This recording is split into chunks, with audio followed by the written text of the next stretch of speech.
Buenos días, hoy vamos a continuar con lo que habíamos hablado de modelos contables para poder terminar con la unidad.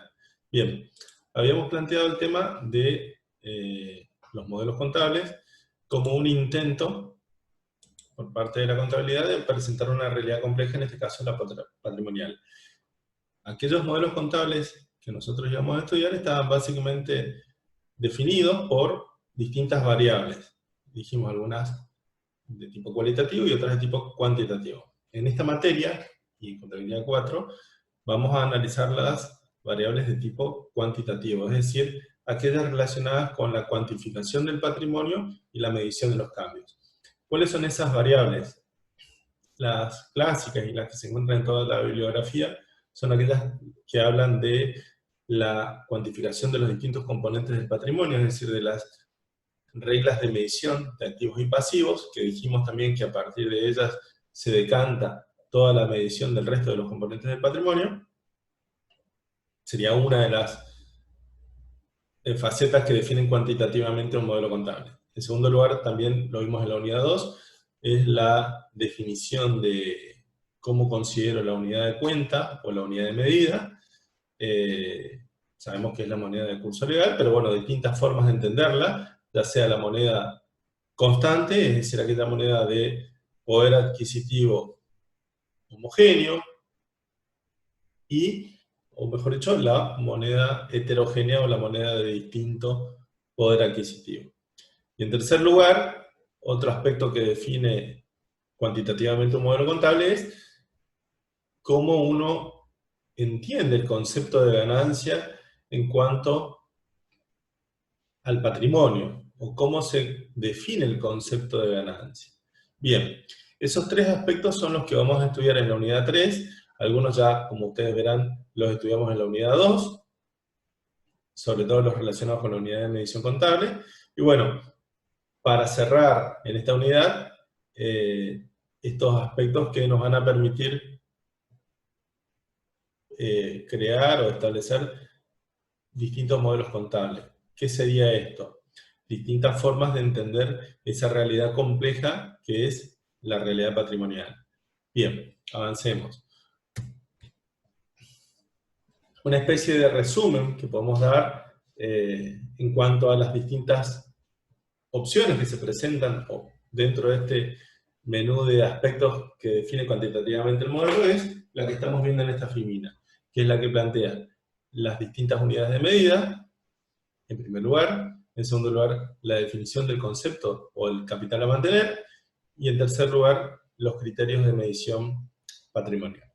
¿Qué dijimos en la unidad 2 respecto de la unidad de medida? Dijimos que la unidad de medida, que es la moneda de curso legal, es decir, aquella unidad de cuenta que adopta la contabilidad para expresar todas sus mediciones, puede adoptar dos formas, o dos tipos. Por un lado tenemos la moneda heterogénea, que es aquella que se desentiende de el efecto de las variaciones de precios, y de manera de que los saldos y la información contable se presenta al cierre en distintos poderes adquisitivos, tantos como haya tenido la moneda a lo largo del ejercicio. Es decir, no reconocer ningún efecto sobre el patrimonio de las variaciones de precio y por lo tanto ninguna pérdida o ganancia en el poder adquisitivo de la moneda.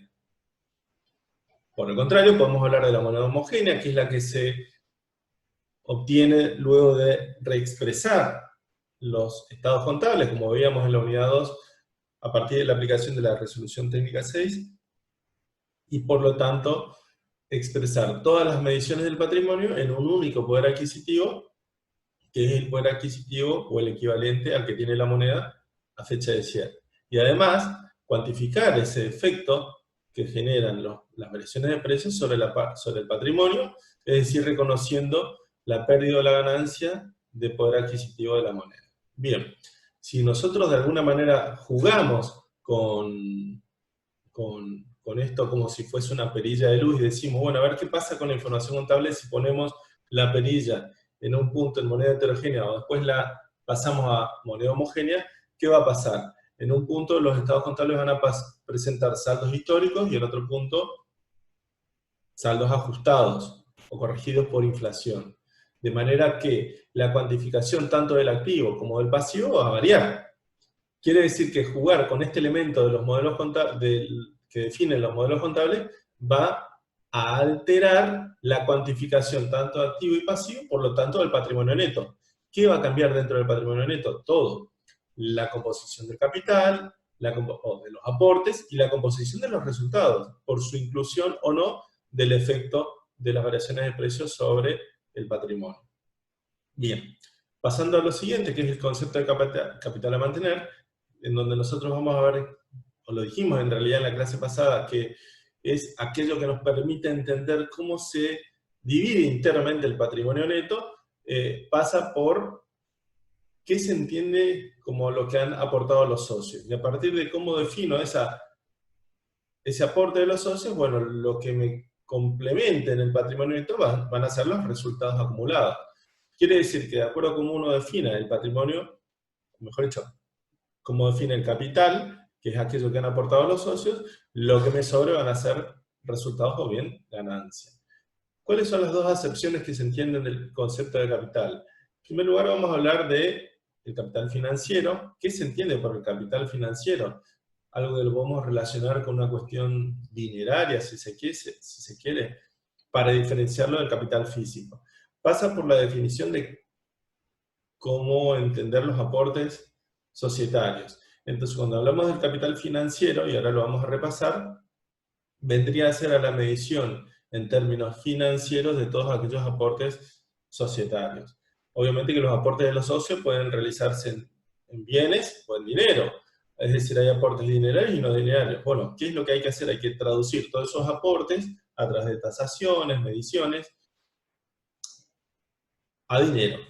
Entonces uno, una vez que realiza ese trabajo, tiene el total de los aportes de los socios en tantos pesos. Bueno, eso se va a entender como aquello que han aportado los socios, es decir, una expresión dineraria de los aportes de los socios.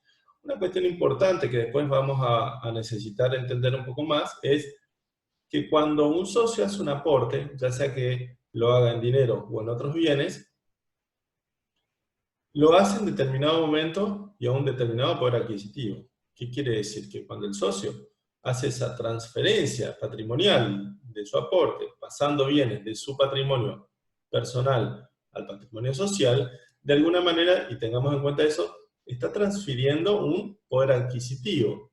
¿Por qué digo esto? Porque la lógica es que uno hace un aporte a la sociedad, a la empresa, digamos, con la idea de que la sociedad utilice estos aportes para realizar actividades, generar ganancias y que luego vuelvan al socio.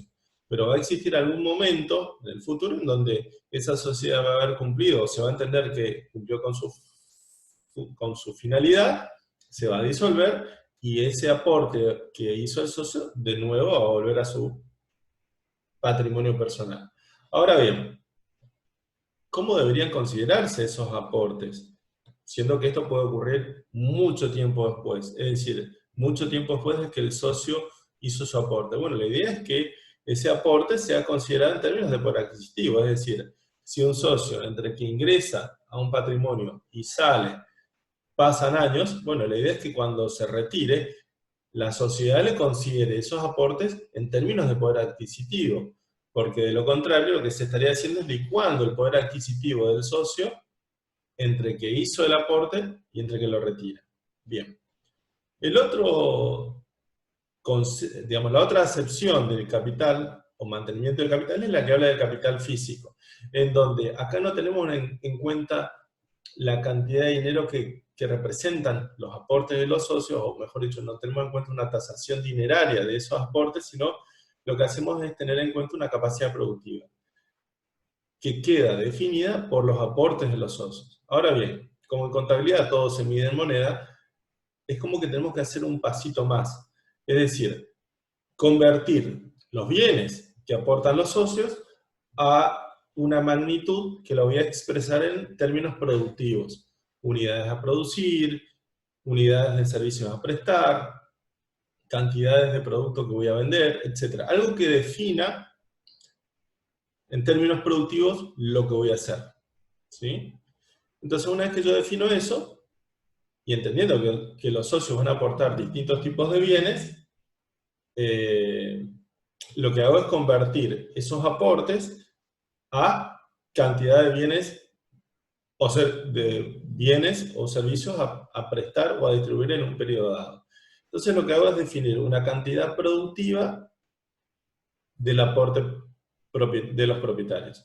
Y luego lo que necesito es, por una cuestión contable, porque no voy a poder expresar eso en términos en la contabilidad, sino monetarios, alguna tasación de esa unidad productiva, generalmente a valores de reposición, para poder ingresarlos a la contabilidad. Es decir, que los aportes de los socios van a necesitar ingresar a la contabilidad y obviamente lo van a hacer en una magnitud dineraria. Bien, sigamos entonces. Dejamos acá entonces diciendo de que esperen que voy a compartir esto así ustedes lo ven. Unidad 3, perfecto. Ahí. No, no es la unidad 1, la unidad 3. Estábamos acá. Bien, habíamos dicho entonces que los